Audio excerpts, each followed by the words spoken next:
Hello, everyone. Thank you to those who have waited. I appreciate your patience, and Sloan is here now. So, welcome to The Reason We Learn and my live show on this Monday evening. Before we get started, I do want to welcome those of you who are new to the channel. If you are new, this is a channel concerning all things education. I am your host, Deb Philman. I'm an ex-teacher, I'm a homeschool mom, and I'm an abolitionist. What that means is that I personally do not think the public schools are savable or salvageable. I think they are beyond repair, and we need to get our kids out. So that's my full disclosure. Not all of my guests always agree with me, but I try to bring you guests who are working on protecting our kids, or they have subject matter expertise in the subjects that our kids are being taught in our public schools, in the ways that our kids are being harmed, or anything at all that is connected to education that you should know about as a parent, as a taxpayer, as a concerned American. Okay. So, having said that, I would like to ask you to please consider subscribing to the channel if you're interested in this kind of content. Like this video, share this video while we're still live, and bring people on to ask questions while Sloan is here. And I also have a locals community. We meet twice a week on Zoom, and that is thereasonwelearn.locals.com. I would love for you to join and have deeper discussions about this. And if you need help with homeschooling or getting your kids out of the schools, I can help you more directly through locals. That all said, I welcome my guest for the evening, Sloan Rachmuth. Did I say it correctly? I hope I did. You did it great. First try. First try. Awesome. Okay. So, Sloan, will you please introduce yourself and explain who you are, what you do, and what brings you to The Reason We Learn? I'm happy to, Deb. First of all, thank you very much for having me come on and inviting me to talk to your audience. Great audience. Big fan of your show. I always love your biting wit and your knowledge, your deep knowledge of biting wit. You're very kind. No, by that I mean your total, devil may care attitude about using 4-letter words. I love that. What I love most about Twitter. You. Yeah. And well, that's okay. That's on Twitter. That's our other self. But yeah, that's my other self. That's okay. We all have another self. But my name is Sloan Rachmuth, and I started a group called Education First Alliance in North Carolina on January 6th, and just a group of actually, I was the only mom in the group. There's 4 of us. Two folks were from Brexit, and we worked together during campaigning. And one was a young guy who was a volunteer on the campaigns. In fact, everybody else besides me is under 30, but they're young people wanting to make a change. But we started the organization in North Carolina, and since then we've grown to about 30 counties here in North Carolina, 26 different states. Thousands of activists, and we were talking a little bit early in the green room, the virtual green room, if you will. Right. And we've got all kinds of people. And we've got people that don't have kids, don't like kids, right? They hate homeschooling, they love homeschooling, they're this or that. But we're united in this. I mean, there's 2 beliefs that all of our folks have. Number 1 is the key to saving the country is, saving the schools and saving the next generation. And another thing is that, look, we're all Americans. And as Americans, we do everything that we can to protect the innocent. There are a lot of children who are suffering, right? And it's our duty. I mean, I'm Jewish. I work with mainly Christians. But, we share one thing, and then several Muslims. But we all, in all of our different religions, we believe that, look, we have a responsibility and we have a duty. So while we may not have kids, we may be an abolitionist, whoever we are, saving children has got to be our priority. Right. So no matter where they're getting their education, it's just kind of like, what are the messages that our kids getting, period? Because I suppose if you think about it, everything our kids are exposed to forms their education when they're young. I mean, we can't, and I'm big on parents' rights. So I'm not talking about going inside the home, but if you got toys and entertainment and music and all that kind of stuff too, right? So right. I mean, in school, right. I mean, school in this country, as we all know, school's compulsory. And that means the government, and I want everyone to think about this. I mean, even again, if you don't have kids, the government. So when we talk about teachers, we get a nice, happy view in our mind.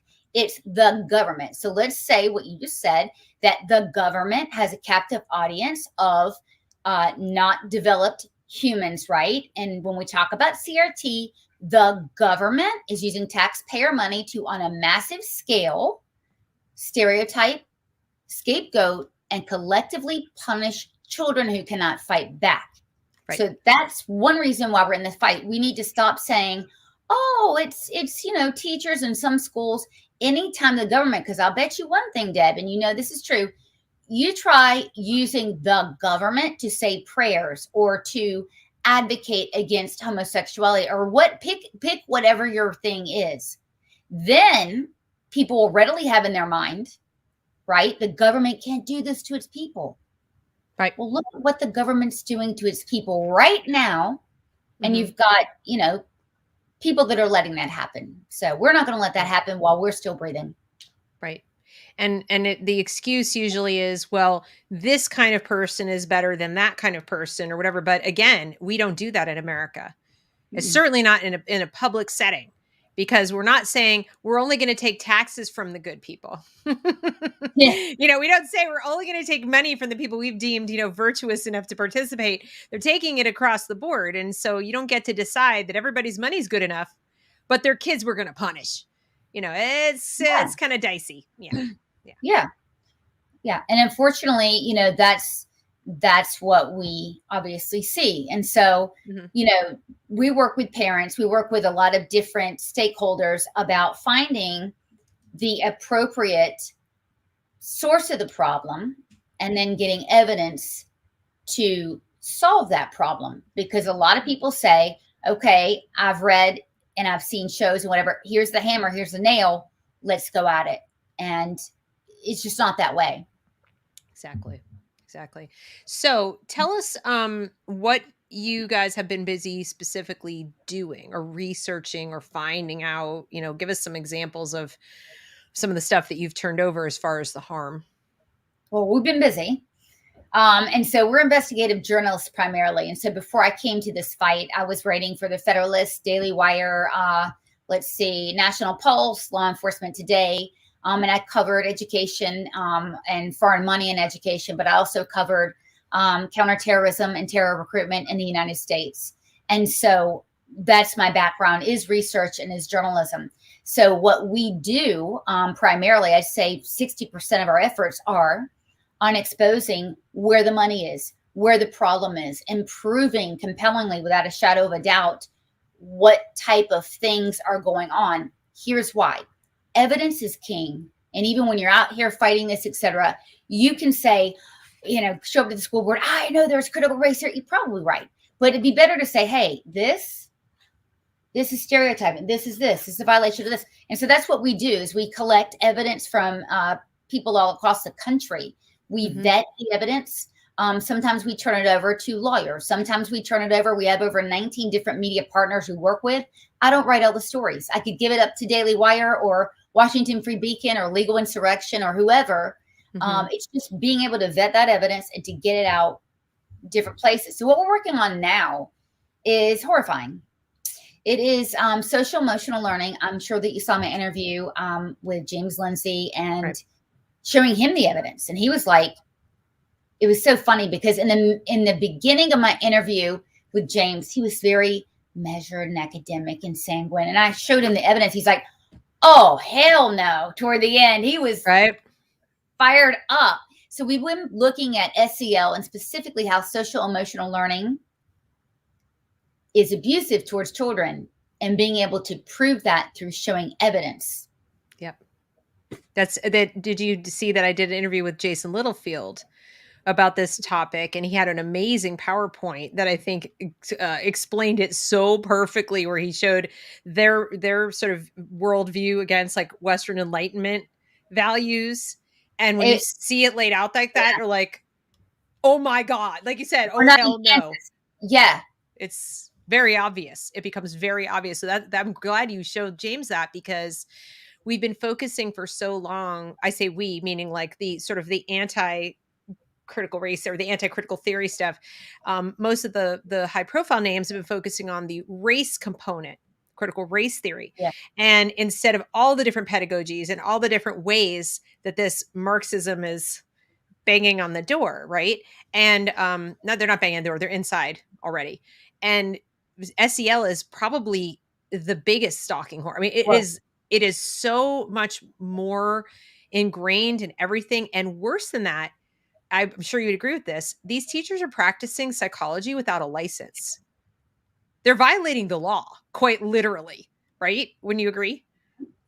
oh, I agree, and we're ready to do something about it. And I'll tell you another thing, and I know I've been. Let me tell you, Deb, I'm working on a big expose. I hope to drop it tomorrow. I've had writer's block for 11 days, and I figured out why today.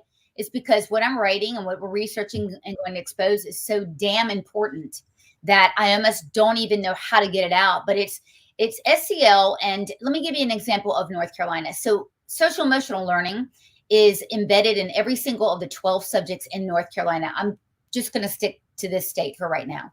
So it's embedded in that. And that means in math, for reasons we can't explain, you're talking about your feelings and doing a quilting project. No kidding. Seriously. But this is going to really blow your doors off. SEL is used with mental health clinics, which they're putting in every single school in North Carolina. And let me tell you, and both parties are doing it. But let me tell you this.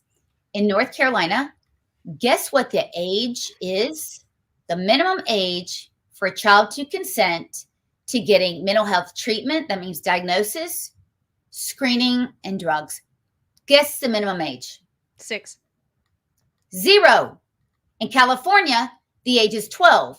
In California, our chapters there, they're seeing 12-year-olds, that's the minimum age, being given without their parental knowledge or consent, puberty blockers. And you know what? Kids are killing themselves.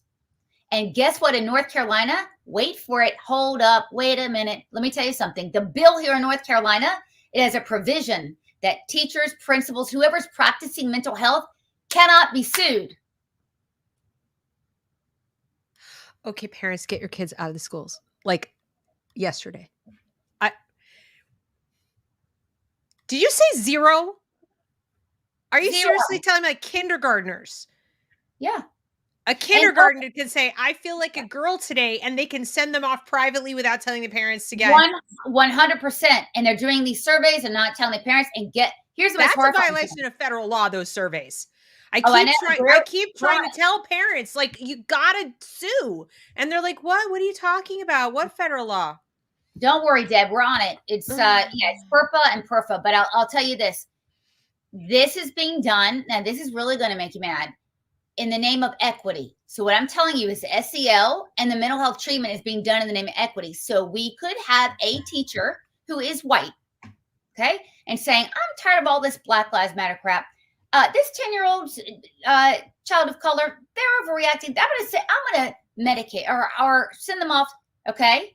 That is the systematic racism we're told is being done, blah, blah. See, activists don't think it can go both ways. But anyway, so in other words, that's an example of what equity and mental health treatment on children will get us. But you're saying they're using it against the students who need the disadvantaged students? I'm saying they could. I'm saying Well, they they could could. use it. I mean, they shouldn't use it against anyone. It's sort of because we know they're using it. Like, let's say that somebody is. I had a friend write to me privately on Twitter just 20 minutes before this show, and said, and I'm going to get it wrong if I don't actually read it. This blew my mind, but I bet you're telling me that this is now happening in North Carolina as well. He said, today, okay. Teacher today told me they changed a 7th grader's schedule because they felt he was misogynistic and needed to be in a class with strong girl personalities.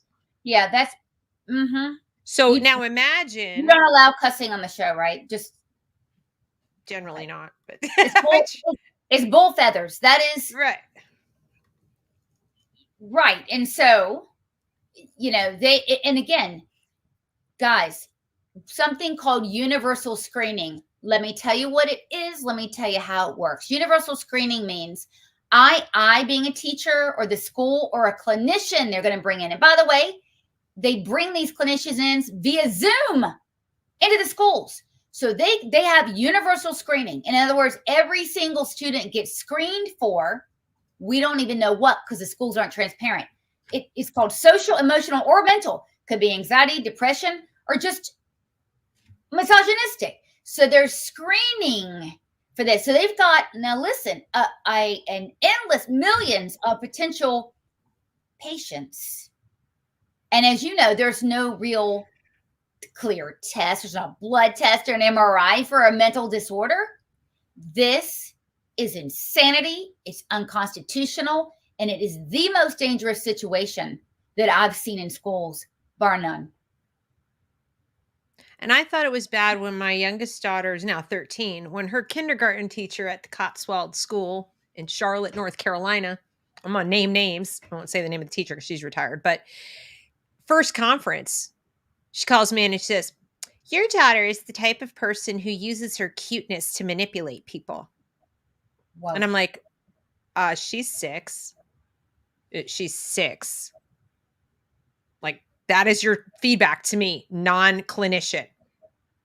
That's your feedback. That's how you give feedback to a parent about her daughter. Sounds like Mean Girls. It sounds like it was I mean, and I was so taken aback, I kind of didn't know what to say.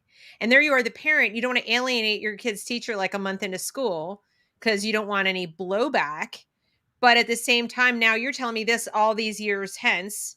Now we got 7 years later, and that's escalated. We've gone from your child is the kind of person who does this to we change your child's schedule because they're too misogynistic and we're putting them in the, I had my other daughter tried to get her into a private school with scholarships because she was obviously like way ahead of where she was in her public school.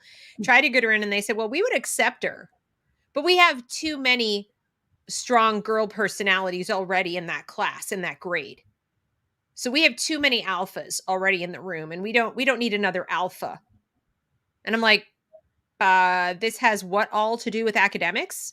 So they've all been doing this psychological analysis of our children, and parents, I think, don't know what to say. They're kind of like, and they say it with such certainty and they say it with such, like expertise that you, the parent, even I, am a pretty smart person, right? And I'm like going, I literally don't even know how to respond to this commentary because it's not what I expected. I expect you to tell me we don't have a slot because we have too many people. I expect you to tell me her grades aren't, or, she's not smart enough. Her test scores aren't high enough. Not her personality type is just, I know she's only 7 or 8 or whatever, but, she's too strong-willed.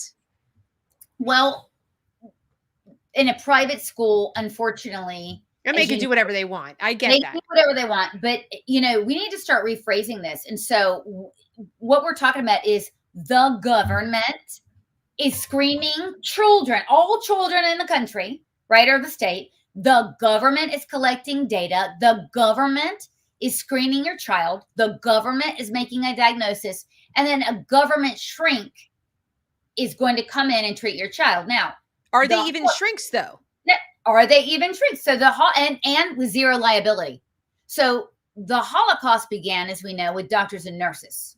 Right. And I say this because it's relevant, because you've got the type of curriculum that in some cases is so demonizing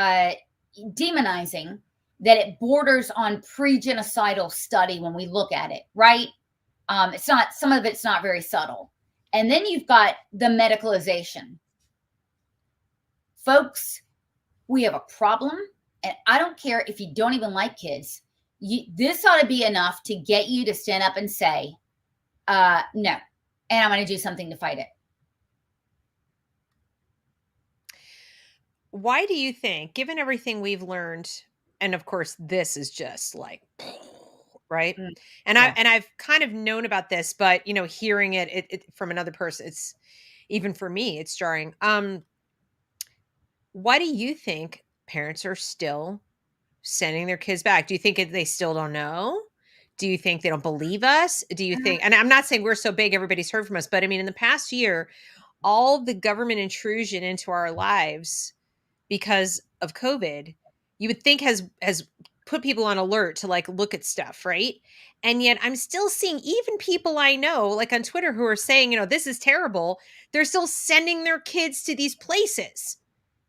I don't understand I it. Like, I don't understand it. Well, I talked to a friend of mine today that she's like you. I mean, homeschooler. In fact, I'm obviously friends with a lot of homeschoolers, and so, but I have a more sympathetic take because I've been in. I mean, I've homeschooled my child, had a kid in private school, and they ended up suing me because I pulled them out because of critical race theory. Been to public school, and now I'm in private school again. So I've done that, and I've also been dirt poor and an entrepreneur, and no other option but a public school. I also know a ton of moms, and I can tell you something. Let's get in the mind frame of maybe the average person right now. They're living from paycheck to paycheck. Yeah. Stuff's been going on because of COVID. They're just hanging on by their fingernails, and I don't know if a lot of people had the capacity to even explore one more thing. And I believe that more people than we even understand are in that frame of mind. And so our group exists for people like that who don't even know who we are, who don't care who we are or whatever. It's for families like that that we really think about a lot. Single moms, families in crisis.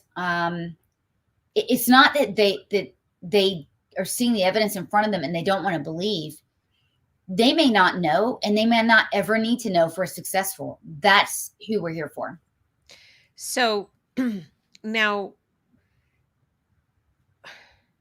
okay, so that makes a lot of sense. And to me, it's just so ironic because the very people that all of these pushers of critical theory claim to want to help are being hurt the most. Oh yeah. I say it all the time on the channel, my kids, even if God forbid I were still in the situation where I was, I mean, I am dirt poor, but I'm not a single mom at the moment. But if I had to put them in there Well, the again, night's still young, Deb. The night's still young, so you never know. I know. Well, thankfully I've got one graduating this year, one is 2 years away, and then it's the last one I'm worried about. But what, but even so, I can do a certain amount of deprogramming. I can do a certain, I mean, who am I kidding? I struggled when they were in school. I struggled to overcome the messages, not because they believed them, but because it was hurting them so much. They were getting bullied. They, trying to stick to who they really were and what they really thought was getting increasingly difficult for my younger two. And so I think, but at least they knew how to read. Okay, so in other words, at least they were homeschooled early. They were great readers. They knew the core stuff, the core skills. They weren't going to lose their core skills and be subjected. But a lot of these Right. kids are not being even taught the basic building blocks of thinking, the basic building blocks of learning. And so when you add on top of that the indoctrination, like you said, they're not only unable to fight back because they're children and don't have the same wherewithal to say no, but they don't have this basic skills to understand when an adult is lying to them, manipulating them, brainwashing them, and saying things to them that they should push back against. They don't have the basic information to be able to do that. And that's why I call it child abuse, because Yeah. it's not just abusive that they're doing this stuff. They're like, it would be like saying, I'm going to tie both your arms behind your back and then say, come on, fight me. Well, they're no better than the Taliban, because the Taliban is depriving people of their education. Why do you think they do that?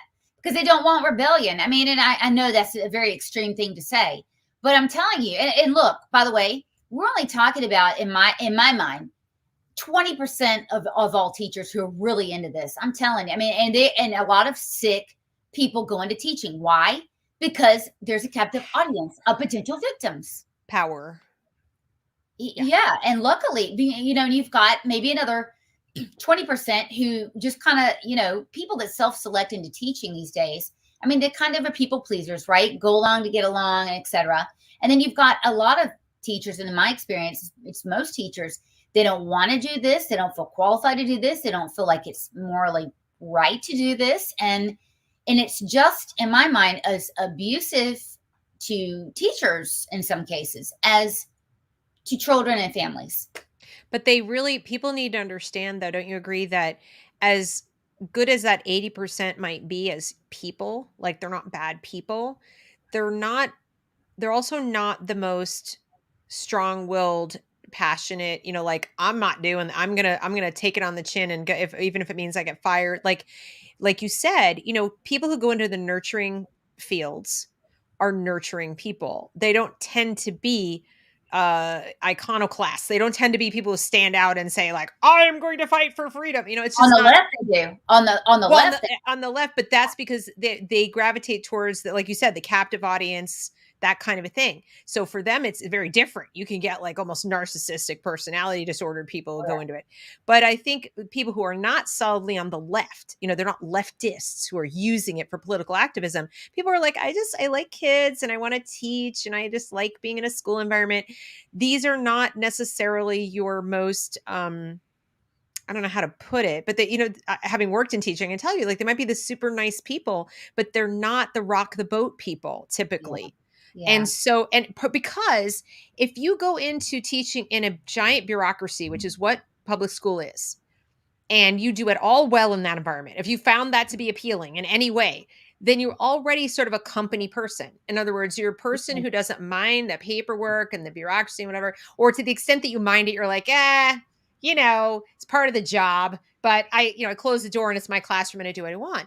And there are some teachers who are still able to do what they think is right and do a great job, depending on their state and their zip code and things like that. But increasingly, the pressure is on them, yeah. right, to do what they're told. And like you Right. said, they get bullied. They get bullied too. Well, they absolutely do. I mean, we have 30% of our membership, at least here in North Carolina, are teachers. Some of them, I mean, we may know Suter Conrad. She's been on Fox News. I mean, and she's willing to stand up, and people of faith will do that. And she's a fantastic example of that. But we have to understand where this comes from. This is coming from the feds and it's coming from the state. So in North Carolina, the state is involved in this. And so if school boards, even if they wanted to, even if principals wanted to, and teachers, the teachers will not get their license. The principals and superintendents will deduct pay. People are going to teach SCL, period, here in North Carolina. Now, yeah, the superintendent, Catherine Truitt, which I'm very critical of. Why? Because she deserves it. She's out there saying that, go to your school district. The state has nothing to do with it. The state has everything to do with it. Now, why is this happening? I mean, money. Simple. But there's nothing burns my butt up more than people being, lied to and taken advantage of other people acting in good faith. In other words, we had one campaign, we had 3,500 or so parents email Catherine Truitt's office and others on one weekend because they do not like the child spying program that is SCL and Panorama surveys together. And she told us, Nancy Anderson and I, she just threw the emails in the trash. And why is that? Because she wanted to control the narrative. And I'm not just picking on her. It's superintendents all over the country, no matter what their background, because it is coming in from ESSA funds or CARE Act or whatever, but it's coming in. And for whatever reason, schools would rather lie and states would rather lie to the parents and have them go to school board meetings than tell them the truth. Hey, look, we got 1.2 billion or something or other like that today was announced that DPI received. So they would rather Money that was supposed to be, let's remind everyone. I made 2 videos about this. One back in like November of last year, and then one again, I think in January, or not long after Biden was sworn in. The CARES Act money was supposed to help the schools open safely, to make the schools safe during the pandemic, or to provide the students with the material, supplies, and or support to get educated at home, et cetera, provide teachers with training for virtual learning, et cetera. They sat on it. I reported last year they only spent 20%. I said, mark my words. They're going to sit on this money and then quietly, when you're not paying attention, use it for ideological purposes. And so let me tell you what the money is going to be used for, because I actually took the time to read the grant. So it's going to be used for critical race theory training for all teachers in North Carolina. It's called culturally responsive teaching. So a lot of that money is going to that. When you read it in the North Carolina literature, again, this is and I'm just saying, it's a Republican superintendent who is saying, I hate critical race theory. That's what the grant is for. Now, people in her office have said, no, we're not going to use it for that necessarily. We're just going to fund all of these psych clinics for inside of the school. Well, I just told you what they did. So these are, again, do not assume that one party does one thing, one does another. We have a uni party when it comes to stuff like this. And so when you're an activist or a mom or concerned citizen, start with your state. Do not be blinded by A, their words, or B, their party. You need to follow the money and expose this stuff. Right. Right. And that money there's so much money. Mm. And then for the audience who do not follow North Carolina politics, but I still think it's relevant because you're going to have governors around the country doing the same thing. We had our General Assembly, and I reported on it a couple weeks ago, right? They had our lieutenant governor took reports about indoctrination, over 500 people, et cetera. It was thoroughly vetted. And it was found that in every county of this state, there was indoctrination going on of various forms, critical race theory, gender theory, et cetera. Okay. And some of what Sloan is talking about, actually, a lot of what Sloan is talking about. And so the General Assembly wanted to pass a bill to, are you ready for what the bill was supposed to do? The bill was to demonstrate the General Assembly's intent that students, teachers, administrators, and other school employees recognize the equality and rights of all persons and to prohibit public school units from promoting certain concepts that are contrary to that intent. This is America. Who in the world would disagree with that, right? Well, apparently Roy Cooper would disagree with it. The legislature should be focused on supporting teachers, helping students recover lost learning, and investing in our public schools. Instead, this bill pushes calculated conspiracy-laden politics into public education. Therefore, I veto the bill. Speaking of calculated political conspiracy theories, how about the one that says the country is white supremacist? How about the one that says lurking inside your 6-year-old is a future Nazi or a misogynist or a homophobe or whatever, transphobe or what? Because it's okay to be homophobic now. You just have to be not a TERF, right? Or not a transphobe. So this is what they're doing is they're using the money to screen our kids, right? Yeah. And then provide the therapy necessary to make sure they don't become the people they claim at that age or whatever that they're going to be. But it's really more about making sure they do become the people the state wants them to be, the government. Well, right. And so when we talk about these clinics, et cetera, and we talk about critical race theory, so again, everybody needs to look at the state. And so when we looked at the state, when our team looked at the state, we found, and you need to look for the people that are closest to the superintendent or the governor, of course, or whoever. But, Catherine Truitt's right-hand man, his name is Jamie Falkenberry. He worked with Dan Forrest for 8 years in education. I mean, his wife is a education lobbyist for, let's see, critical race theory products and for in-school mental health clinics. And so you're talking about during these deal makings and all this stuff, you've got the husband of a lobbyist for this stuff. Let me tell you, this particular person, she's a lobbyist for a company called Waterford Upstart. This is a preschool, by the way. Waterford Upstart. I want everybody who's in the audience to look at it now. It's in, I think, 30 states. This is a state-funded online preschool that teaches parents that babies at 6 months old are racist, and at 2 years old, they need a full anti-racist intervention. This is Waterford Upstart.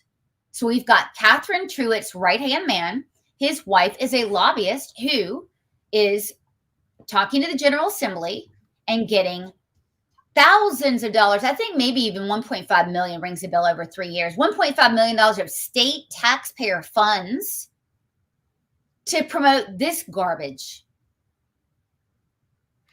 That study that they're using as the basis of their thought ideas is a completely ridiculous, unscientific study that actually makes the implicit bias study look legit. That's how bad it is. And so now we're going to have an illegitimate so-called implicit bias study that's governing implicit bias training for teachers and for students. And now we're telling parents that We are. 6-month-old babies are Yes, racist. yes, yes. And again, this is That's this is literally not possible. I mean, that's like, right.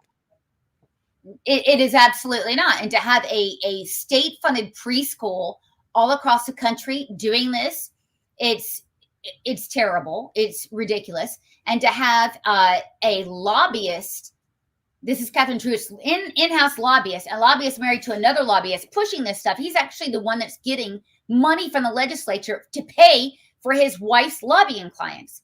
Is corruption. And this is the kind of corruption that's going all over the state.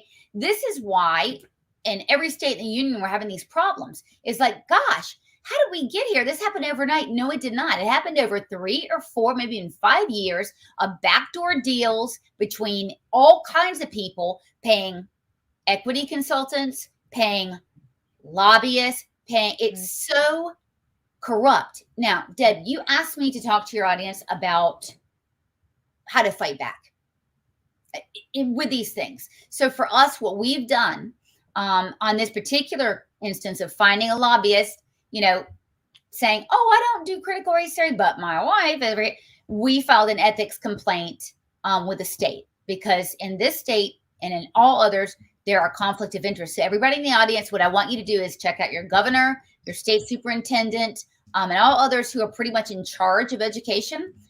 State school board members, another perfect example. Check to see something called their SEI forms or with the Secretary of State. Let's see what they've filed for disclosure.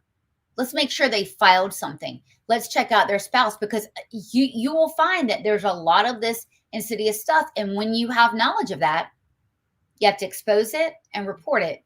We can't have corruption. We cannot have pariahs who are stealing our children's education so they can make money. So take us through the process because most parents probably don't feel like they're great investigative reporters. I mean, even I who Yeah. know where to look, and I've been trying to put together packets that show like where in their given state, the stuff lurks. To Yeah. look for these linkages, walk us through like the steps. Where should they go in their state to find them? Well, first thing you do is you go to the state's website for the Board of Education. And you can find out, there's a lot of different rabbit holes. I mean, for our state, 56% of the state's budget goes to pay for education. For Illinois, I think it's 42, and some of the other states. But the first thing I recommend you do is know some of the buzzwords. So we're talking about SEL or social emotional learning. We're also talking about something called culturally responsive teaching. So go and look at what the website is. I mean, that is the state's communication tool with the public. That's number one, right? And so then let's say if you've got a problem with social emotional learning at the local level. I'm 90% sure already, without even knowing who you are or where you live, that it probably came from a state initiative. Why am I sure? Because the federal funding comes into the state for that everywhere. And so check to see if your state is in line with a company called CASEL. CASEL. Mm-hmm. Okay, CASEL. And just check that out because, again, so our end game is on this, obviously, is exposing corruption, but understand that we are battling a common core from hell. Everyone wants you to believe, you guys. They want to tell you that this stuff is done at the district level. That is a lie. They're just trying to get around state law and federal law, which prevents direct control of local school districts. They're just trying to get around that. But I'm telling you, when you look under the hood, this stuff is common core and it's even worse and it's far more dangerous. Yeah, well, that's the irony. I learned that Common Core was initiated as a pushback to what was being done prior to that was worse. Like that's how scary it is. But of course, because anytime you create some kind of a national standard sort of thing.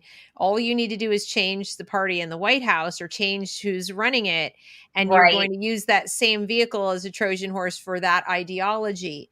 And then when you add teachers union money and and so forth, it starts getting, like you said, follow the money. This is one of the Yeah. things I try to convey on this channel, is that privatizing things is not a panacea. Okay, I may be very libertarian, but I also am realistic. I know that just because something's private doesn't make it good. Okay, but here's what does happen. When you parents are engaging with private, when you're choosing your child's education or where to spend your education dollars in some way, whether it's homeschooling, private schooling, something like that, you have a little, you're closer to the provider of the education and all that it's doing. You have more transparency. You're more accountable. Are they 100% accountable? No, but you can at least opt out. You could get up and leave.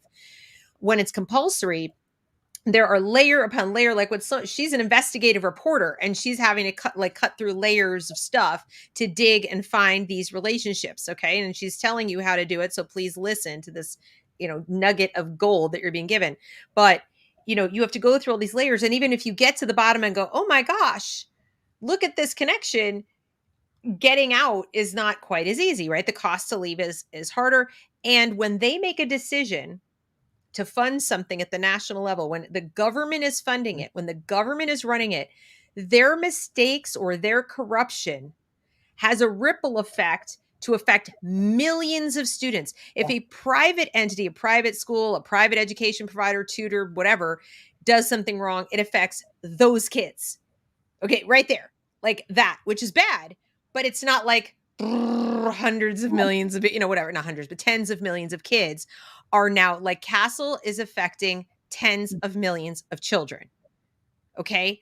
And what Sloan is talking about, culturally relevant pedagogy, is affecting tens of millions of children because it is centralized. And what they're telling you about it's at the district level just isn't true. These relationships are formed at the state level. The state spends the budget, the state makes the contracts. And because these companies are on the surface nonpartisan, they look just like private companies. It's just an education company, right?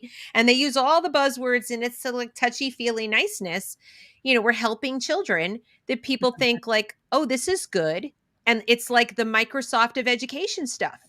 Wait a minute. It's Zuckerberg Yeah. and Gates Right. It is are literally the Microsoft of education. right. So I wrote a story in the Federalist a couple weeks ago. Is that and this is what the connections I made is like. Look, everyone's all up in arms about Zuckerbucks going towards election integrity. Half the country feels or more feels like that was dishonest, and the other half, well, Yeah. the point is that look, you've got a censorship driven tech giant who is in our freaking classrooms gathering data on our children. You've got Bill Gates who's funding this. He's all kinds of messed up. The same guy that brought us Common Core and screwed everyone up. And oh, by the way, the achievement gap between Black and white students was made so far worse. It was actually a racist program. Bill Gates was the architect on that. He was a signatory on that. He's doing the same thing here. So get this, to get us out of the ditch of Common Core and what it did, they have SEL, which again strips out the academic content in everything from math to art to homeroom to basket weaving, and puts in its place mental manipulation and data collection for the purpose of equity. It's insanity. Right. And it's like, to those of us who are spending our days up to our eyeballs in this stuff, it's it seems so, we become so like used to it that it seems so obvious. But I do understand, like you said, I'm sympathetic to parents who are so blindsided by this stuff. And there's also a disconnect because when you do go locally to your school or you see your teacher, it's like, I can't believe this super nice person Right. is doing this. But I went to that school and it was great and I have fond memories. Or but they tell me they're not doing any of this. They're saying that people like Sloan and people like Deb are conspiracy theorists, or they're overplaying, or we don't really understand what we're talking about, right, Sloan? We don't really get it. And I guess what I would say to that is the questions that you should be asking are things like, oh, okay, good. So you agree then that you're not a licensed clinician and you have no business asking my child psychological questions. Oh, so you're going to protect my child's civil rights and make sure they're not, compelled to say things they don't want to say. Oh, that's awesome. So you really support the fact that we're all equal under the law. Is that right? Like, in other words, you don't even need to bring up critical race theory. You don't have to bring up even SEL or these buzzwordy terms, because the problem when you do, you should know what they are. So you go red flag, red flag, red flag, right? But when you go to interact, it would be my advice. Tell me if you agree with this. Don't bring those up, because then it's too easy for them to go, oh, you don't really understand because you're Yeah. not a trained teacher. But if instead you say, I'm very concerned about the government asking my child questions about his or her psychology, and I understand that's actually against the law, and so don't do that. I Yeah. don't Or want you doing sexuality. that. Yeah. Or sexuality. I mean, we're seeing third graders being asked, and I'm not kidding you, are you two-spirit, whatever the hell that means, transgender, bi, whatever. These are, I think I said third graders. Yeah. Third graders being asked this stuff. And so now you're talking about, look, I mean, this is very simple. My friend just told me this. Actually, he's John with Schoolhouse Rights. Hi, John, if you're watching. But he broke it down really simply. He's like, look, I mean, adults are not allowed to abuse children. Period. I mean, and I'm like, wow, it's just so simple and so true. And so, look, parents out there, if you're getting third grade teachers that are saying, hey, are you, this what, gay? That's called grooming. And what he recommends is something I never thought of, and is to get a personal injury lawyer who's just going to sue the hell out of anyone, right, for hurting people. And so that instead of getting a civil rights attorney, maybe, or a public interest lawyer, is just go out there and sue, because it's hurtful, and adults should not be sexually grooming children. No. This makes a lot of sense to me. Right. And part of the federal law was aimed at preventing that kind of grooming as well, because when you're asking minor children, put it this way, you as an adult in a workplace, Yeah. that you go for an interview, they are not allowed to ask you about your religion, your sexual orientation, whether you're married or plan to get married or plan to have kids. Or, I mean, there's a long list, a laundry list of questions they cannot ask you in an interview. They can't even ask you in an HR, after you've been hired. They can't say, we're doing a survey of all our employees and we're going to ask about your sexuality. Like, they cannot do that. That is illegal. And that's in your workplace for adults, where you could easily, if they even tried it, you go, yeah, that's just not appropriate, and I'm not going to answer that question. When you're a minor child, especially a really young child, and you're in a setting where this person's my teacher and they give me a grade and I could get in trouble, or maybe I'll get sent to the principal's office, and my peers are watching and listening too, because this is usually done where they could hear and see what's going on or look over your shoulder. This is a form of intimidation. It's a form of harassment and abuse, because they're putting you in a position where you feel intimidated, if to you're like, I shouldn't say I'm not answering, or bad things might happen to me, and yet what they're asking you is completely inappropriate. We adults would know that. If a boss or anybody tried to ask us that in a work setting, we'd be like, no. But children don't have boundaries, and so No. they And want that's to. intentional. Yes. And so, by the time even, my 10-year-old, they're being viewed as cooperative by answering a question from a person in authority. And so, and she's in 5th grade. Can you imagine some of these children in 3rd grade? And a lot of these things, Deb, they'll do a survey. Okay, so fine, whatever. But they'll also do 10 other exercises during the even semester. Let's fill out a little craft here, a culture map, and you're going to draw a little heart, and then you're going to disclose 10 things about yourself and your family. Some of these things say, what's your best friend's name? And what concerns you most about your best friend? Uh, what's your mom's name? And how would you describe your relationship with her? What's the most concerning thing she does?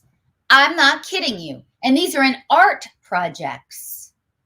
And this is constant, unrelenting self-analyzation and sharing it within a classroom. That means every single person in that class has something on you. Well, the stripping of boundaries before you've really had a chance to develop them is teaching children to be codependent. It is literally making them codependent for whoever is stronger and more assertive in the room, in the building, whether it's the teacher, whether it's the other peers. It creates a two-tiered system that you would find in a typical abusive relationship. So there will be kids who figure out the game. We'll call them bullies at some point. They figure out how to maintain power and not feel vulnerable.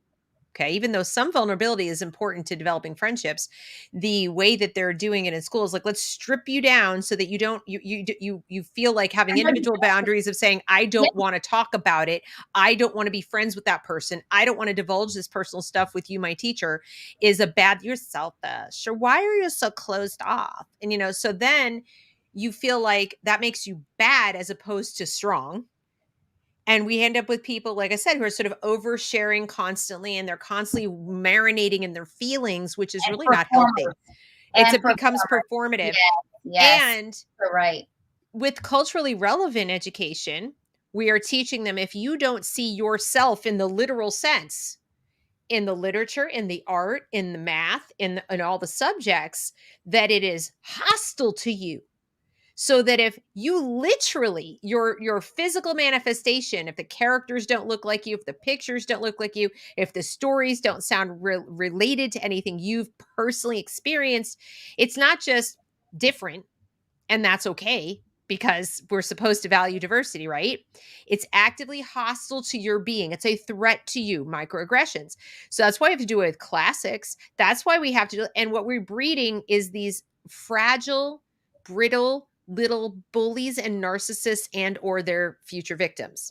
It's an extremely destructive cycle that we're putting our kids in. And like I said, some will come out of it, some will come out of it and some will, figure out the game, but then you'll see them in their 20s on Twitter canceling people. That will be their game. That's what we see now. But you're adding in clinicians and social scoring and medication and bad stuff. Yeah. And so what you're saying, and then the extra layer of knowledge that I gave you tonight, you're welcome. You won't sleep tonight. I know you won't. Of all this other stuff is it's a situation that we have to know the source of the problem. That's the most important thing I can tell parents and concerned citizens. I love that you guys are going to the school board. I think it's important. And keep going, and that's fine. I'm not a fan of it, and I can tell you what I like to do instead if you want. But you need to know the source of the problem. Let's say that you have 6 seats on your school board and you know the perfect 6 people and they're going to run and win. Let's say in 2022 that happens. You get them in, and guess what?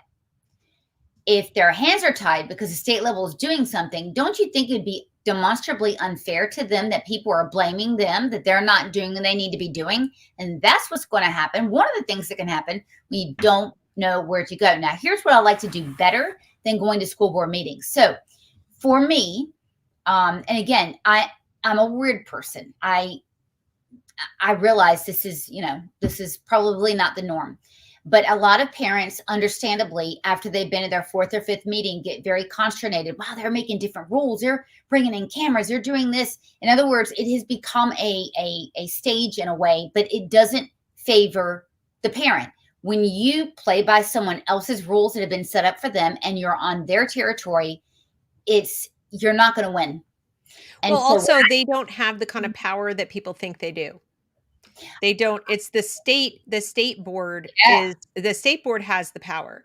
Your local school board is having a public meeting because that's the law, but they're just having a meeting in front of people about their own business. The only reason you get to publicly comment is they give it to you. People misinterpret this. They think they have a First Amendment right to speak at a school board meeting. They don't. So it's kind of like a gift when they let you speak. And if it's not related to the business they have on their agenda, they have not only the right, but they have an obligation to shut you down because they have to complete their business. It's the school board's business. They're all volunteers. Now, that's not to say they're good people and be all sweet and nice to them. That's not what I'm saying. Some probably are, though. But I'm just saying that they aren't the power brokers you think they are. correct. They just Correct. aren't. And they're not the power brokers that, in our case, Catherine Truitt would tell you, whoever is slipping my mind, or other states, whoever, they're going to tell you, believe me, it's in the state's best interest. The governor, the superintendent, the state school, it's in their self-interest to say, go to your local school board. All decisions are done locally. We believe in that. It's all done locally. That is almost always not true. So let's just say that you do have a great state. Let's say let's say it's Florida, right? Let's say it's Florida, because we have a Florida chapter. I was just talking to them today. And the school board is being a jerk, and they're shutting you down. What you need to be doing is going into every single district on the same night they're having their school board meeting. You're going to go into their district and have a huge rally, or you're going to go door knocking on 1,000 doors. You're going to live stream it, so that while they're sitting up at the school board doing their thing, you're going and knocking on the door and showing the survey. Ma'am, would you fill this survey? Oh, no. You want me to go to hell? No, I'm just showing you what third graders are saying. Right? And so I love that. But if you're objective, I love that. You got to know your goal. So if your goal is to get these people off the school board, and you got a great state like Florida, be in their knickers so that they're sweating. And in fact, someone told me today, oh, they're going to have security there and blah, blah, blah. I'm like, don't show up. Have them create this theater atmosphere. Don't show up. And you're going to be live streaming in their neighborhood. I mean, y'all need to know their districts better than they know their districts. They need to have a reason to be afraid. It's not going to be at a school board meeting. No. And the reality is, as much as it's doing a decent job for a higher percentage of people to like get information out, it's still, like you said, it's not reaching most people.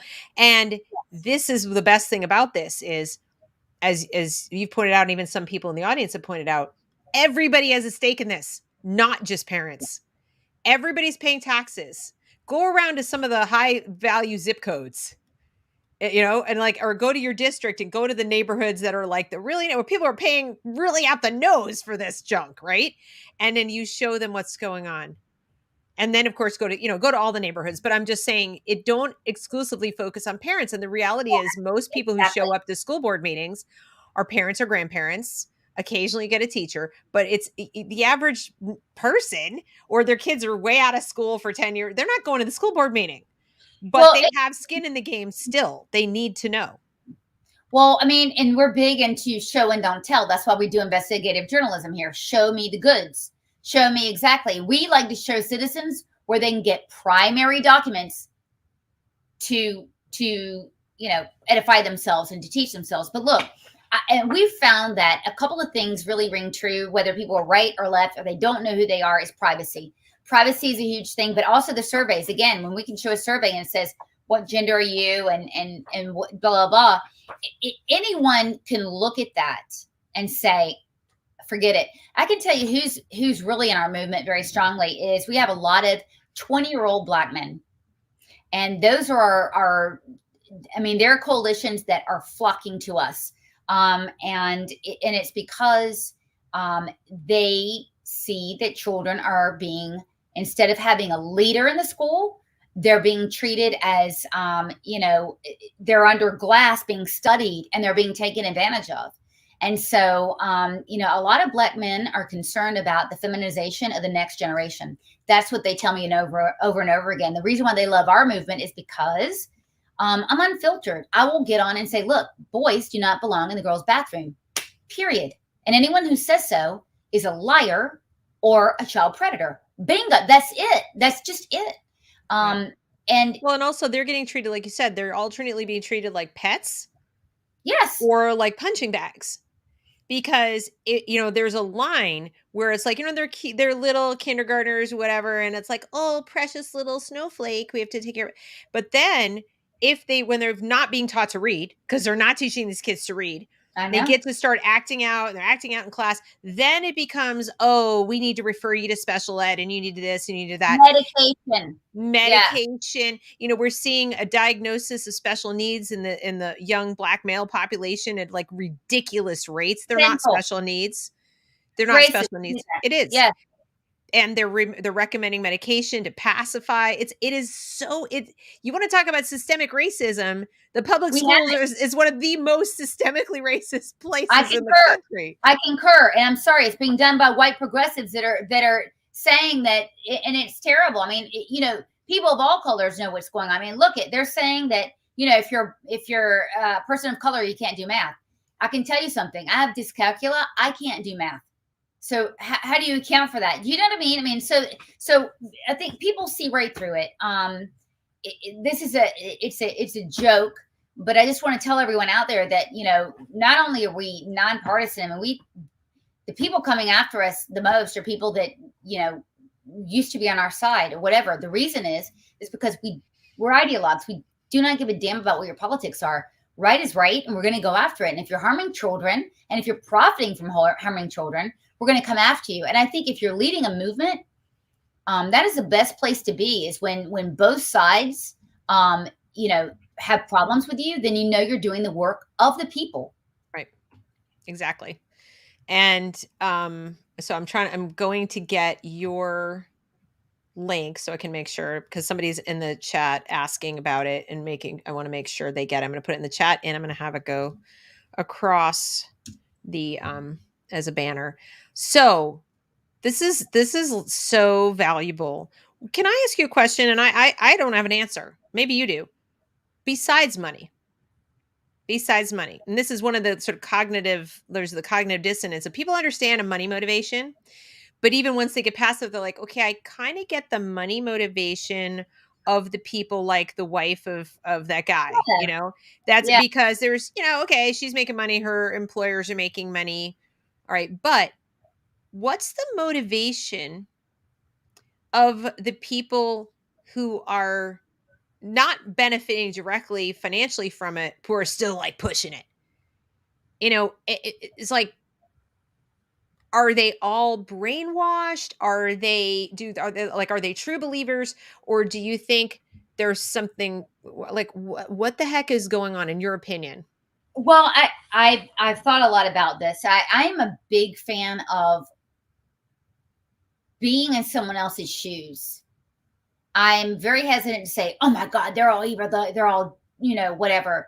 I mean, so the part of me that can see where they're coming from would be. I mean, I have a degree in psychology, and I did graduate work in psychology. And sometimes when you're in it, you can strip it down and say, "Oh yeah, this would be great if we could do these things to kids." Blah blah blah. And then you're like, "Oh shit, this is you mean the government's going to do this?"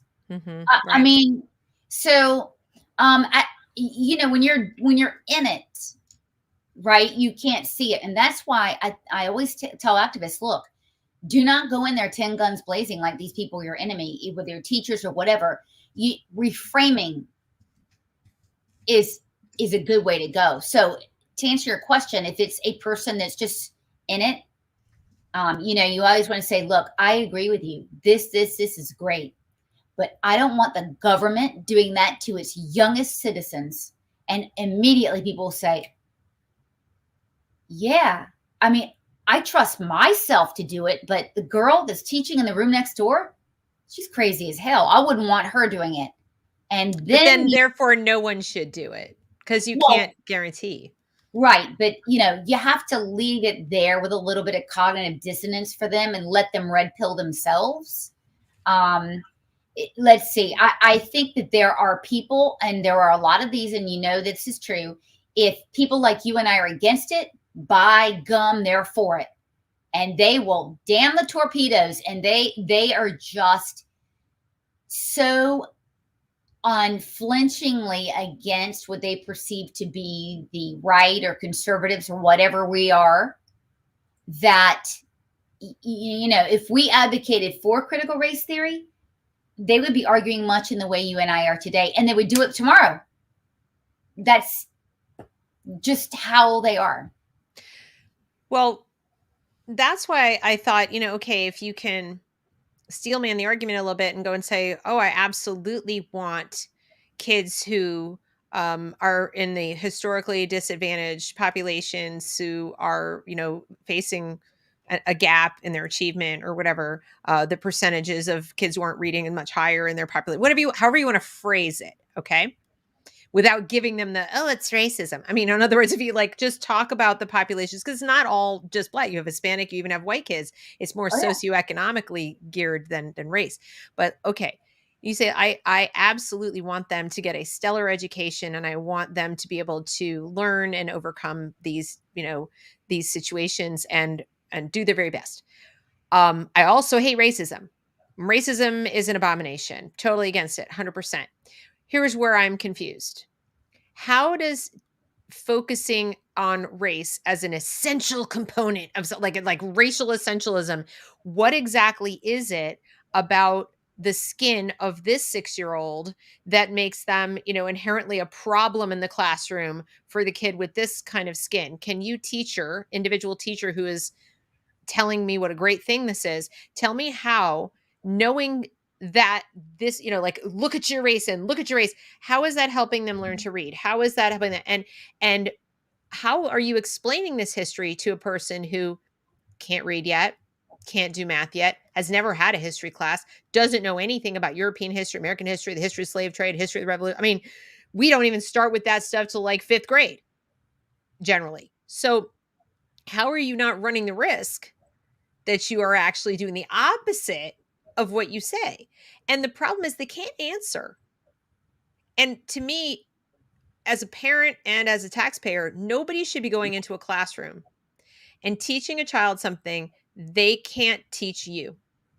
So if they can't stand there and compellingly persuade you that this is good for your kid, if their only fallback is you just don't understand, I'm a trained educator and you're not, that's a giant red flag. If they cannot explain it to you in a way that you understand why it's good for your kid, it shouldn't be done. It shouldn't be done. Yeah. I Period. mean, you could ask them if they know what biological determinism is. Right. And they'll say, what? And I'll say, eugenics. Do you know what that was? Yeah, of course. It was terrible. Right. I agree. But do you know what biological determinism is and what led to that? Well, it was teaching. And I will run down a bulleted list of what this is, stereotyping, scapegoat, that. And then I'll say, so you can understand why I'd be worried, right? Because we've got eugenics, which was bad, right? And then we've got this, which is the education that would support that. And then it's, when I get called a white supremacist or an anti-Semite, that's a bonus. Then I know I've been my point. Yeah, that's my favorite. You're an anti-Semite. I'm like, that'd be a neat trick. I hate myself. Okay. Yeah. The black guys I work with, they are called white supremacists, and I'm called an anti-Semite routinely. Right. Okay. Can't make this up. Well, what I find fascinating is how it is that the same, and again, I have something that I'm not going to get right unless I actually read it. So I'm going to read it because it's way funnier that way. But here it is. The most impressive thing about fill in the blank, say CRT, COVID, whatever you want, is how it turned a systemically racist patriarchy into a trustworthy government who cannot be questioned. So the same people who are telling us that the country is systemically racist, that any person with this color skin is a terribly racist person, whatever, and yet the very same people who are busy telling you that tell you, and we're the solution. We not only have the solution, we are the solution. The same oppressive, horrible government that was instituted by racists for the purpose of propping up racism, for the purpose of maintaining it in perpetuity, is the solution. through the schools. And people go, oh yeah, it makes total sense. And I'm going, no better proof that public schools don't educate right there, right there. Oh yeah. That's it. And I just, everybody with any, common sense should hear that and say, Okay. I don't think so. I don't think that people who allegedly, even if you use their argument that it was that way, which I don't agree it was, but I mean, let's say we follow their argument, that line of reasoning doesn't work. They should disband themselves. They should be like, Oh, wow, we got to get rid of us if we follow their logic. But they don't follow their logic. oh It's well, Deb, once they realize that they're all white, maybe they will. well, because They'll they cancel are. themselves. They, Well, I yeah, know. but they They won't, because don't they know. say they're doing the work. They read Robin DiAngelo and they're doing the work. The work, apparently, though, audience, is to take your child. They're using your child to advance their work. So there are names for people who use children to make themselves feel better or feel good or feel whatever they want to feel. We have names for that. None of them are nice names. Predator. Mm-hmm. Yeah. They may Pariah. be predators mostly of the mind, but it's still a predator. If they're closer to cult leaders when they do this stuff than they are to teachers.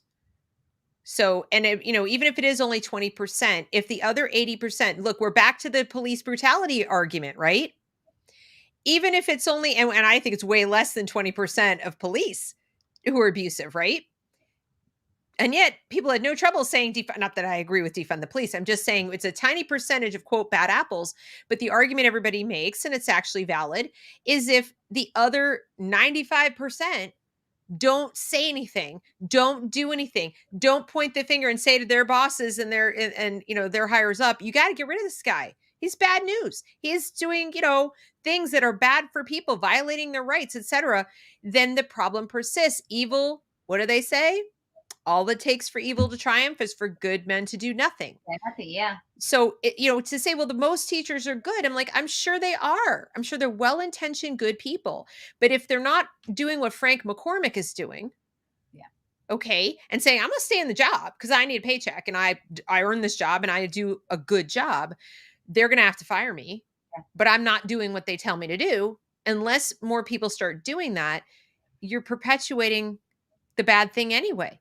I'm sure not all Germans were terrible people either.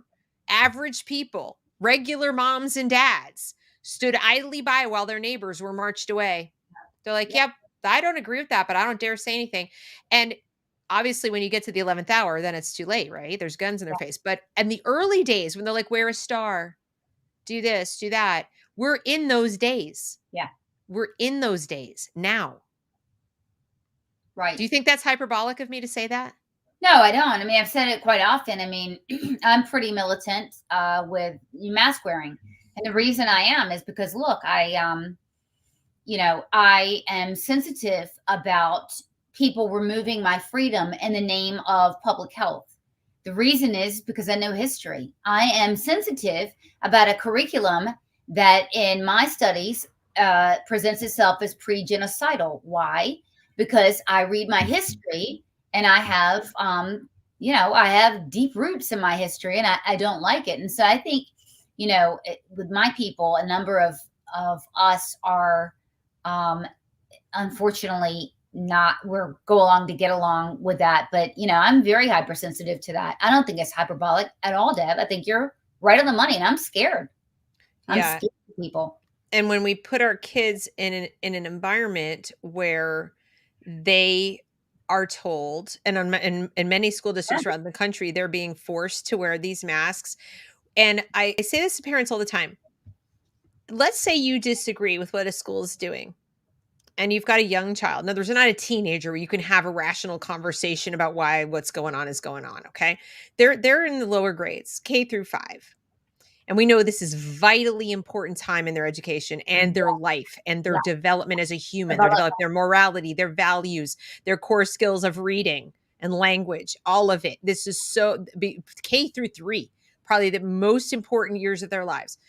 In that respect, it will set things in motion that will define who they become. And what are you going to say to your kid? Are you going to say, no, come on, put it on, no, put it on, no, put it on? No, I know you don't want to, but you got to do it. So you're either teaching your child compliance by saying you just got to do it, you just got to do it, comply with authority, which is a lesson that will last. Good luck on doing that. Or you're going to say, this is complete BS.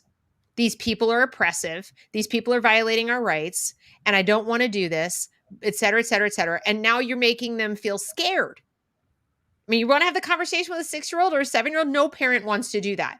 And yet, if, like, in other words, if I had a 7-year-old right now and I had no choice but to put them in the public school, I would be damned if I did, damned if I didn't. Yeah. I'm either telling my kids submit to authority, which goes against everything I want them to learn, or I'm teaching them to completely mistrust all the adults they have to spend all day with. That's torture. So this is the position that most parents are being put in right now. And then, of course, the children are it's just so abusive. The whole thing seems to me to be abusive. Well, I have to tell you, the one thing that really, again, is important. I want to tell all of you guys out here is that a lot of young folks, like in their 20s, males, they have really flocked to our movement because I don't know. I mean, for everyone, it's different. I think the one base thing is that they don't like to see children being mistreated. They don't like the lack of leadership, and they just don't. I mean, something about this is noxious, and so for that reason, everybody across the country, I think you need to stop talking. No offense to people in their 50s, 60s, what have you. Not that they lack merit. It's just that you might be missing your real audience, and that is younger people who want to be involved in something. Because I'm telling you, the stuff we're talking about right now, it gets them fired up as hell. They are not on the fence about this in my experience. No, I think you're absolutely right. And here's some good news for you if you're wondering who I am talking to, because I've looked at the reach and all that kind of stuff, the audience. And the good news is it is still close to 50-50 in terms of male, female. So, and actually a little bit more predominantly male. So I might be reaching more young men than you think. Because you're beautiful. Thank you. But I hope that's not the reason. And then the other thing is that they are in their 30s. Okay. So I'm not yet into the 20s too much. I mean, I get people there, but the numbers go down the older I get. And I'm thinking it's largely because people are like, oh, I don't have kids in the school. So the parents are in the 30s and 40s. So I get that, and 20s. So I've got from 18 to 45 is kind of my core audience. And so to those of you in the audience at this moment, if you know people who are younger and want to get involved in things, please do send them my way, because I think even though they may not have kids right now in the school, or they might just have gotten out of school, this affects them, I think, most of all in a strange way, because if people have kids in the school right now, probably have the wherewithal, more likely to those who can, to pull them out or do something else, or they think of it as, well, it's only a couple more years, there's a few more years, it's whatever they're thinking of it. You haven't had kids yet. This could change the trajectory of your whole life.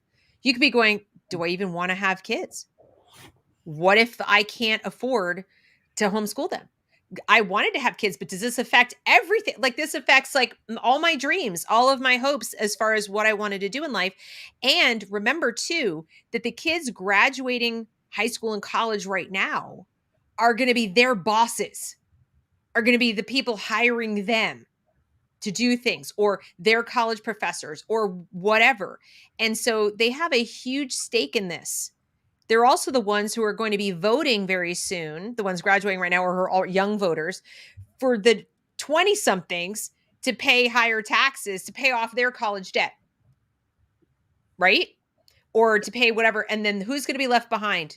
18 to 20 to 20. These kids right here. My daughter, 17 years old, almost 18 years old, is going to be dramatically impacted by what people who are 25 now, 18 to 25 now, are voting. Those kind of people. So this affects them a lot. So I do hope that they tune in, even if it's not hey, parents, and they're not a parent. Maybe they want to go out and do something.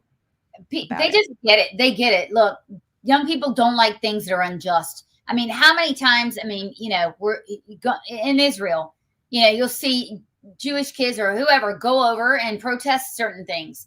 They have nothing, and they have nothing to do with stuff. It's just that sense of injustice. When you're in your 20s, and that's what we're talking about. We're talking about a human rights violation on a grand scale, that is unjust, and that is reason enough for young people to get involved, and they are doing it. Yep, they are. And I mean, you got King Randall is doing a great job. Problem Mhm. is we need to clone him, make like, Yeah, 100 of him. right, At least 50, one in each state. And more, it would be better if there were one in each city, right? right. But I've been saying similar things. I've been saying to people, if you are out there right now, whether you're retired or you're right out of college, okay, and you're somebody who has time on your hands and you care about this issue, see if you can get involved in the parallel system, in building it and supporting it and advocating for it, whatever you can do, because you might not think you have something to teach, but you have energy. You have energy or you have time and money. So like if you're on the older end, and maybe you could team up. So even my daughter has said to me that she's thinking in the spring when she has a little more time on her hands, because she'll have finished most of her classes. She said, I think I want to teach an outschool class. She'll be 18. She's like, I think I want to teach some kids. I want to, she's not a teacher, but she said, I'm really passionate about mythology and reading. And I think I want to teach a class on the Percy Jackson series and get kids Oh fired up yeah, about yeah. reading. So people can do things like that. But I think right now, the thing to take away from what you're saying is parents, follow the money. Follow the money. Acquaint yourself with your child's rights and your rights as far as the social engineering, like they're practicing without licenses. Yeah. That is the way to think about it. They're practicing psychology The on your, government. yeah, the government is doing this. Any teacher is a government employee, any principal, any school, even if they say they've hired a psychologist, it is still a government psychologist. And to your point, Sloan, the Holocaust got started because of doctors and nurses employed by the state, many of whom went into the schools. They started with things like phrenology and creepy stuff about like measuring heads and all kinds of nasty weirdness. And then of course they built their case, just like there's a case being built now that, oh, cis boys are bad, cis white boys are Misogynist. Right. right, Very. Yeah. misogynists, they're especially bad and they need to be like retooled and retrained or removed or There's no whatever. measurement, but there's no measurement for that. This is even worse. Right. Right. There's I no, mean, there's no tape measure. There's nothing that you can point to structurally. it's just opinion. It's opinion where it's like, oh, look, you're this color. And then they'll turn around and tell you it's not color because they're telling the black members of your organization they're white supremacists. So one minute it's color, the next minute it's politics. They, change. You know what it is? Bull feathers. Yeah, that's what it is. And so they're using this to justify discriminating against your children. Yeah. And creating a sort of a demonizing entire groups of people. And there's no good place that goes. There's no place good. Historically, there is no good outcome to that. There's nothing that helps anyone. So if they justify it by saying, well, we're going to help the black kids learn better. No, it doesn't. What is the lesson they're learning? That they can only learn if they're alone in a room with people who look just like them? Or their scores are suffering because there's other people with white skin. Right. What are they going to, we're already seeing increase. I've talked to teachers. We're already seeing increasing numbers of racially motivated fights in schools. Oh yeah. We're Oh, only in September. We're only in September, and this has only gone on virtually for a year for most of these kids. And they're coming back into school and they're getting in fistfights constantly, justifying it on that basis. And don't you dare talk to me because you're white, or don't you dare talk to me because you're male. And so it is pre-genocidal kind of language and behavior. That is what you need to understand. And your children, funded by the government. which means funded by you, which means funded by each and every one of you who pays taxes. They're taking your tax money. And as we said at the beginning of the show, for those of you who came late, they had all this CARES Act money. So we're talking about over 120 billion with a B dollars think it was 126 or 227 at last count. It started at like initially was 100 was 67 and they pretty much doubled it. But they have that much money nationwide. They sat on it for almost the entire year. They only spent like 20% of it. Schools weren't reopening. So imagine this wad of cash that they are sitting on now to spend Yeah. on these programs that Sloan is talking about. I mean, Randy Weingarten came out and openly said, we're so excited because that we're going to spend this now on diversifying our staff, hiring more teachers and more diversity trainers and more SEL trainers. And what they really want, if you go back and watch the webinar that I covered from the Department of Education, is they want a community school. And they Yes. don't mean neighborhood school. They Right. mean a school that provides all your needs: breakfast, lunch, and dinner, your therapist, your laundry. And pretty soon they're going to turn them into boarding schools.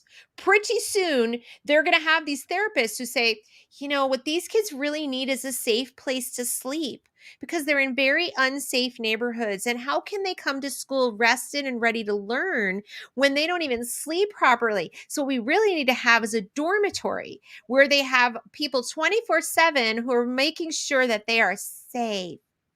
So they're using safetyism and all this fear to create this little enclave. They did it in Nazi Germany too. You surrendered your baby after about 4 or 5 years, you literally surrendered your baby to the state for its safety. And you might think that's crazy at this point, but listen to how they talk about we got to keep our kids safe. Got to keep them safe. And these parents, their illusion of rights. Didn't we hear that a couple weeks ago? Do you feel like your rights are illusory, Sloan? I wish somebody would treat me like my rights were illusory. I wish they would. So What what do I would you do? say? What would you say? I don't think I'd be saying. I think we'd be doing. Um, you know, yeah. I mean, this is what we're talking about here, and so the government is taking away your children. They're telling you that you're opting into this abuse by bringing your kid into school, and that's what they're not telling you. And so that's what, yeah, Yeah, it's coming. And what I've said is once you give your kids to the state, this whole in loco parentis thing is getting expanded out, right? So tell us, and I know we've been on for a long time and I don't want to take up too much more of your time, but I did want to ask you this. You said it's 0, that the yeah, age at which they can start asking these questions is 0. And the no. age at which they can send them for medication without knowing about it is 0. So let me explain that. So, okay.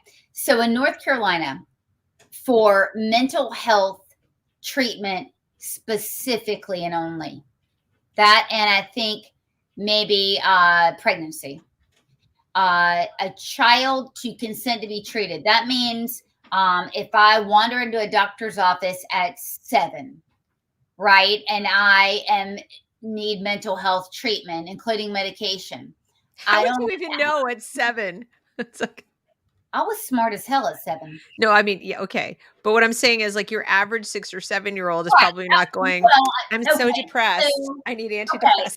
I guess really I should use the example that we have in front of us. I mean, look, the reason why North Carolina is making the schools the ideal situation, they think is a great situation because they have a captive audience for 7.5 hours a day. But let's say you've got a 10-year-old, right, who is showing signs of stress, according to a teacher. Then that 10-year-old can consent to a doctor diagnosing them, treating them, prescribing meds.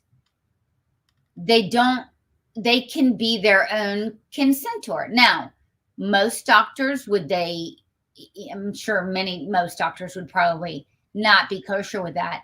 But I don't know. There's some crazy ass doctors I'm hearing lately that'll do a lot of stuff in the name of equity.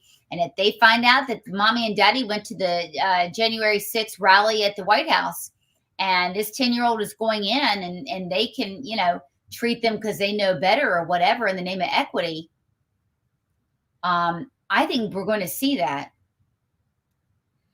Yeah, I think you're right. I think we're gonna see we know they're already medicating kids like crazy for ADD and so forth and giving parents Mhm. ultimatums. The other thing, have you found this? Have you found the schools have been lying to parents about what they're allowed to do or what they can force the parents to do? So what I noticed, and I had to call them on with my kids, was they sometimes claimed with parents that they could mandate that the kid be medicated. So for example, if a kid was acting like, they would just define it as ADD, and the parent and they'd send home a thing saying, we've decided that your kid needs to be evaluated for medication or whatever. And if the parent said, no, I'm not doing it. I'm not doing it. I'm not medicating. That some schools were telling parents, well, you have to. And if you don't, then your child is going to have to be put in special ed or put in this and put that. Have you been finding anything like that? Or are they? No, I haven't. I mean, that there's plenty of case law on that. You unless I believe I had to go back to the law, but unless an adult is criminally dangerous or something of the sort, I mean, you Okay. can't do that, and they would even have to be committed before that happens. So, and a child to deny them a right of.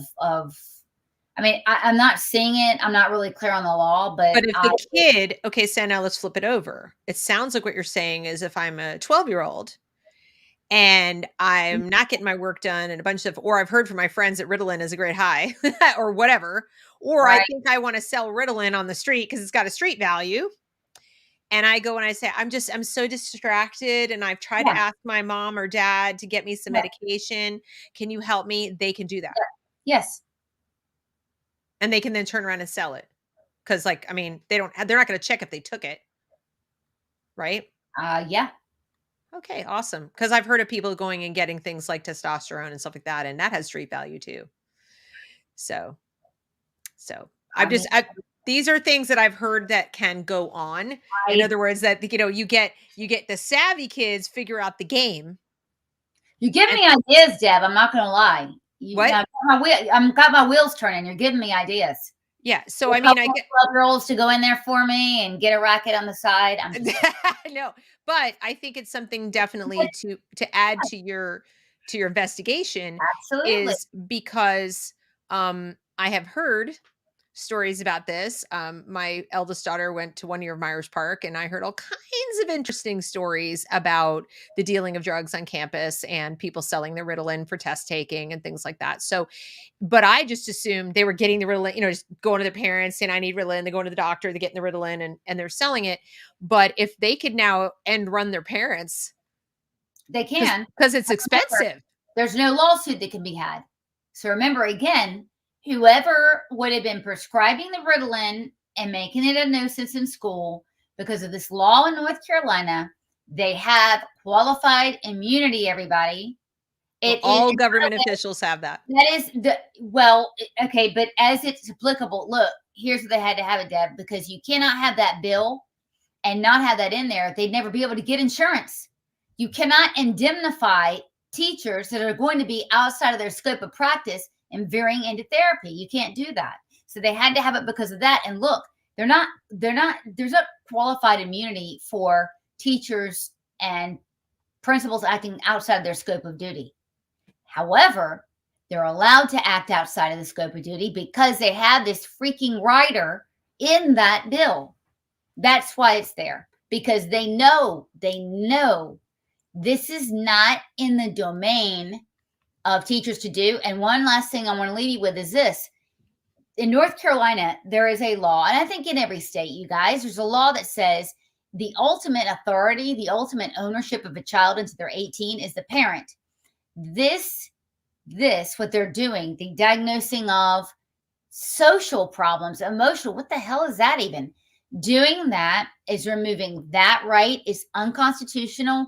We plan on doing something about that. I think you know what that means. It begins with the L, ends in a W, and we're going to use that avenue as a way to go at this. What's going on is wrong.